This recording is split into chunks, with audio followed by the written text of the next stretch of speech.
Yes, sir. Good afternoon. I'm Michael Allen. I'm a research associate for Landmarks Association of St. Louis and a resident of North St. Louis. Landmark's mission since its founding in 1959 is to preserve, promote, and enhance the architecture of St. Louis. Thus, we have a deep interest in promoting good urban planning practices.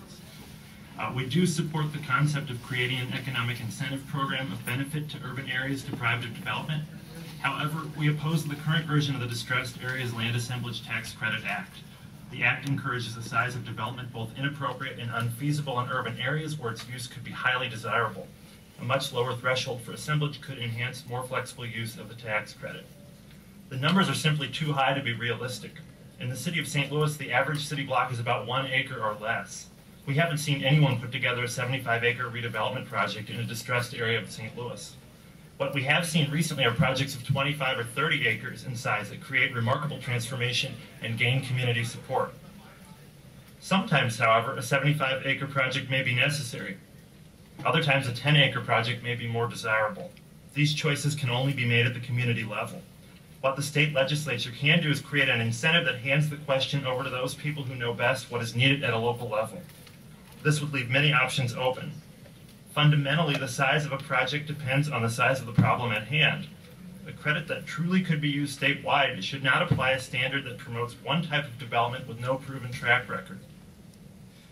The preponderance of city-owned land in North St. Louis has created a major development crisis that requires a solution. Applicants for this tax credit should be allowed to count city-owned land toward the total acreage acquired within a project area. There is no guarantee in this act that would actually lead to development. Without required development timetables, rewarding acquisition in distressed areas could in fact lead to further blight rather than more investment. These credits should be issued only upon completion of development projects with a recapture provision. The Act lacks needed requirements for historic preservation planning. Even in the most depopulated parts of North St. Louis, there are few areas of even 1 acre where there are no historic buildings. A preservation plan is essential to ensure careful choices about these resources. Rehabilitation of historic neighborhoods is one of the few proven redevelopment strategies for urban areas. The requirements for the municipal approval process in the Act are too vague. We need to make sure that the redevelopment agreement required under the Act be approved by a municipal legislative body that represents affected residents. That's not in here. As written, an applicant could also use the tax credits to pay for fines and bills levied by municipal government for code violations. State law should not provide any incentive for violating municipal health and safety codes. In conclusion, the current version of the Distressed Areas Land Assemblage Tax Credit Act might end up being of little use in encouraging development in the most economically distressed areas of the state.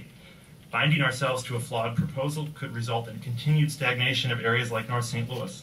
Fortunately, we have the chance to make useful changes, and I urge you to do so. Thank you. Questions? And make sure we're already on the 3 minutes here, so Representative Hubbard, you need to keep it quick.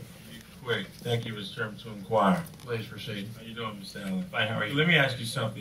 You talked about all the things that you didn't like about the bill. What would it take for you to support a piece of legislation like this? As you know that in the city of St. Louis, we have a lot of distressed areas and we're not getting the type of development that needs to take place.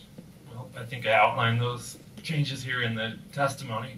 I think it's pivotal to create something that has a lower acreage threshold that... So if it had a lower acreage threshold, you would support the legislation? I might. I mean, there are other requirements. I think a development timetable is also extremely crucial. I think those two need to be joined together in any amendment. And you know, in this process, there are a lot of things that are moving in this bill that are not only good for the city of St. Louis, but the entire region and the entire state of Missouri. I have one more question for you, Mr. Chairman. Please. I'll be brief. Where are you at in regards to having local control for that? Because we hear about local control up here. Where are you at in regards to having local control from the local elected officials to weigh in on the redevelopment area? What's your position on that? Well, as stated in the testimony, I support strengthening the provisions here so that it's required to go through a municipal legislative body. Any redevelopment plan, as it says here, it says municipal authority, and it's kind of vague. That could be a commission or appointed commission. It should be an elected body. I'm going to try to address that. Yes. Thank you. Thank you. Thank you.